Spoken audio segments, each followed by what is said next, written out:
Halo, selamat sore. Salam 1 2 3. Yes, yes, yes. Gimana? Semoga kalian mau pulang, mau siap-siap, mau pulang, mau bereskan file-filenya. Dan bagi sales, mau siapkan laporan buat manajemen dan bagi pemilik toko. Mungkin kalian lagi ramai bisnisnya.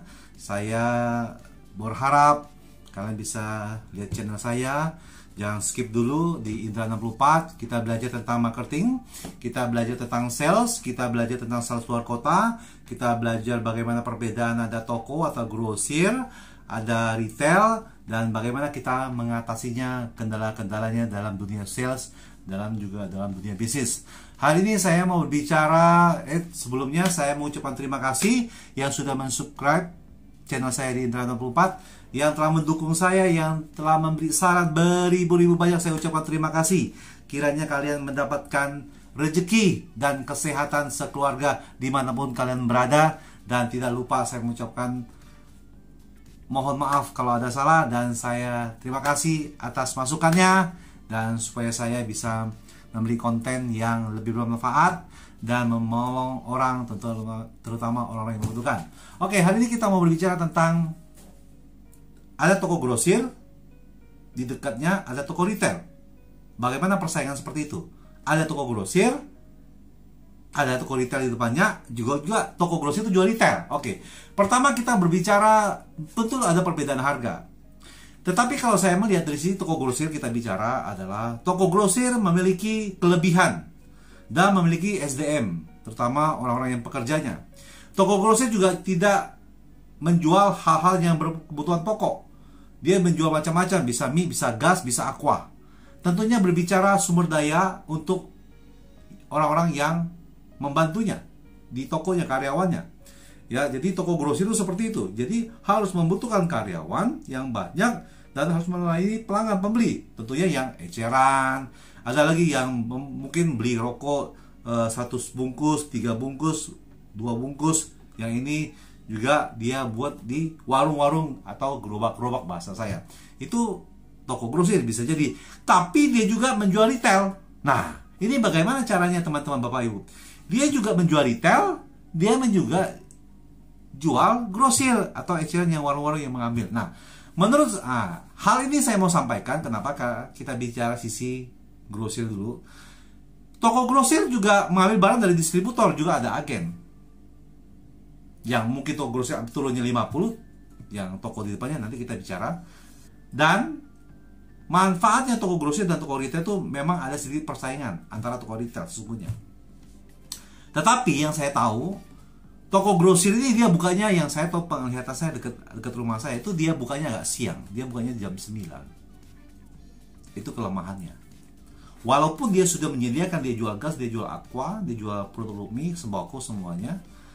Dan saya lihat pelanggannya retailnya itu ramai karena kebetulan ada dekat pekerja-pekerja kayak seperti bangunan-bangunan, juga ada rumah penduduk. Dan dia bukanya jam 9. Dan dia tutupnya jam 9 atau jam 9.30. Dan ketika ada yang beli gas atau yang beli minuman, kita harus menunggu sebentar dan dia akan antar. Itu kelebihannya. Ketika gas malam-malam sudah habis. Itu menurut saya. Itu dia bisa toko grosir dan toko retail. Dan menurut saya memang tempatnya itu strategis, besar. Nanti ada fotonya saya kasih lihat. Dan kekurangan SDM-nya menurut saya, pelanggannya, SDM manusianya untuk membantunya. Saya kalau pemilik saya kurang tahu ada atau tidak. Tetapi menurut saya ketika toko itu ramai, jadi agak kewalahan. Jadi itu dari sisi toko grosir, yang dimana dia jual grosir, jual warung-warung, ada yang saya lihat ada yang pengecer ambil rokok, jual retail. Itu retail tuh ya orang yang datang pembeli. Nah, di depannya tentunya ada bersampingan itu toko retail. Saya pernah melihat dia bukanya tokonya jam 6. Nah, inilah.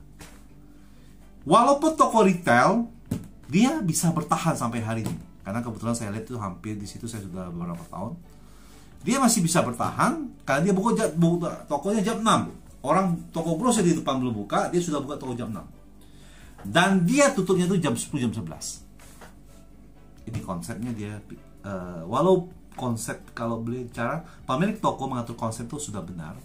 Walaupun toko saya toko retail, walaupun mungkin ambil barangnya ke tempat yang lain, tapi sampai saat ini saya masih bisa bertahan. Dan kenapa? Ketika toko grosir ini ramai, rata-rata pembeli itu belanja ke toko dia, toko mereka yang di depan toko retail. Dan baru-baru ini ada sekitar 3-4 bulan saya melihat dia sudah renovasi. Nah, saya tidak tahu kondisinya. Tentunya yang toko grosir adalah punya pemilik. Toko yang depannya mungkin dia ngontrak, tapi saya tidak bicara hal itu. Tapi yang saya tahu adalah strateginya. Dia ada jual gas itu ada yang kecil yang warna hijau. Dia juga minuman tapi agak kecil minumannya, tapi dia jual snack dan tapi dia melayani ke retail, kebanyakan seperti itu. Nah, saya melihat di sini adalah kelemahan, ada kekurangannya. Ya, kelebihannya ada toko retail di depan grosir, dia buka lebih awal dan dia tutup lebih awal, lebih malam gitu loh. Jadi ketika orang mau belanja masih ada orang yang datang, masih ada orang yang mau belanja. Nah, demikian juga dari sisi yang toko grosir, dia buka jam 9, dia tutup jam 9.30. Jadi kesempatan orang mau belanja itu jadi sudah tidak ada lagi. Nah, keuntungan memang dari sisi grosir juga bagus, keuntungan toko retail juga bagus. Nah, di sini bicara persaingan antara depan toko, grosir dan retail. Nah, menurut saya itu sampai hari ini tidak ada masalah kalau saya semasa saya lihat. Dan ada, kalau saya bicara semua itu memang sudah diatur rezekinya masing-masing di toko grosir dan toko retail. Nah, tetapi yang saya lihat di sini adalah bagaimana dua-duanya itu bisnisnya itu berjalan dengan tepat dan ramai. Dari sisi tentunya dari sisi pelayanan, mungkin di depan toko itu yang toko retail itu yang melayani adalah pemiliknya, dan yang toko grosir itu adalah mungkin kalau tidak salah saya itu ada satu karyawan dan satu saudaranya. Pemiliknya mungkin saya kurang, sebenarnya kayak ada, saya pernah lihat tapi orangnya tidak pernah lihat, tapi yang biasa itu adalah kalian, karena saya sering beli gas. Jadi perbedaan menurut saya, persaingan, kita jangan terlalu fokus pada persaingan orang itu atau toko retail itu, jangan. Kita fokus toko kita saja, kayak itu kalau menurut saya. Maaf.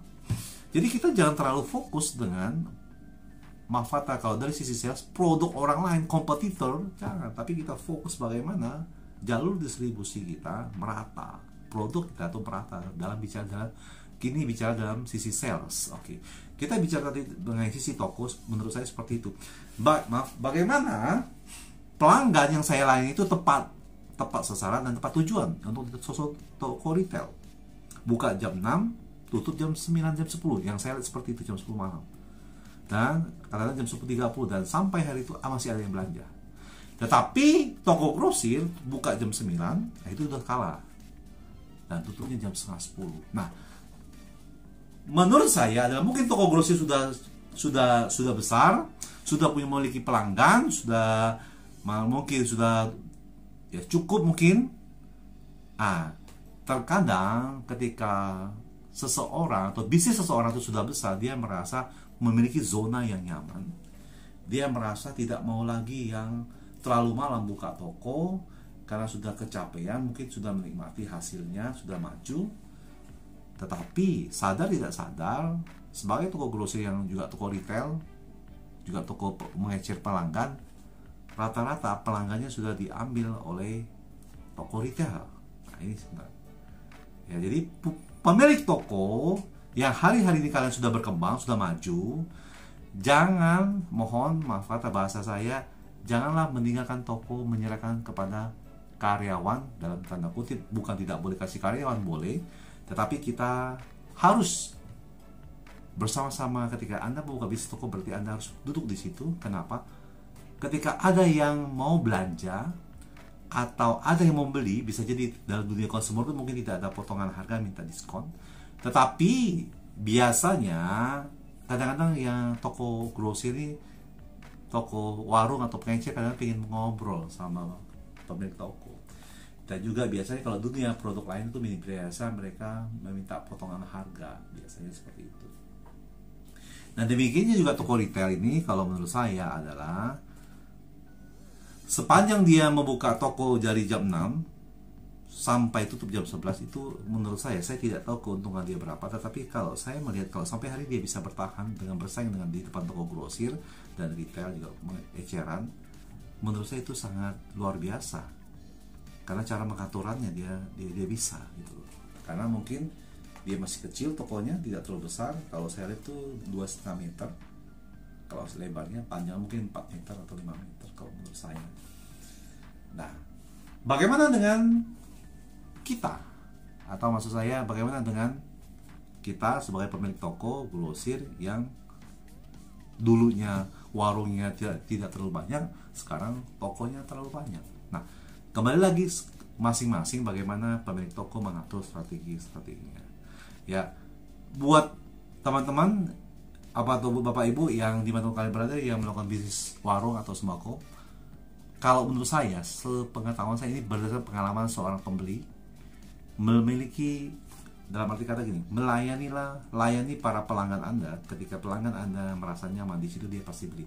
Mau harga mahal, mau harga berapa, itu tidak masalah, karena pelayanan Anda itu paling diutamakan.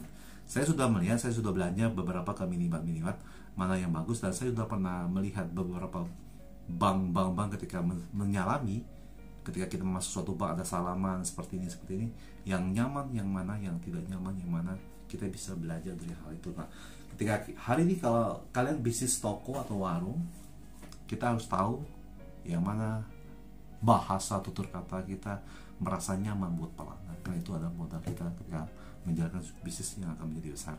Begitu saja buat teman-teman, jangan lupa komen dan like, dan silakan kalau ada pertanyaan saya akan menjawab semampu saya, dan jangan lupa subscribe dan terus dukung saya memberi kontribusi bikin konten, bukan hal-hal ini saja bicara tentang sales atau warung atau toko. Kita bisa saja tadi untuk traveling, bicara suatu luar kota, sales luar kota seperti apa, bisnis luar kota seperti apa perkembangannya. Juga saya akan memberi perkembangan update yang terbaru ketika keadaan ekonomi sudah mulai normal. Kita bisa traveling dan kita bisa lihat peluang-peluang usaha ke depannya. Terima kasih, dan kiranya kalian siap-siap mau pulang. Selamat sore. Sampai jumpa, salam 123, yes. Dengan topik hari ini bicara tentang persaingan antara toko grosir dan toko retail. Selamat sore.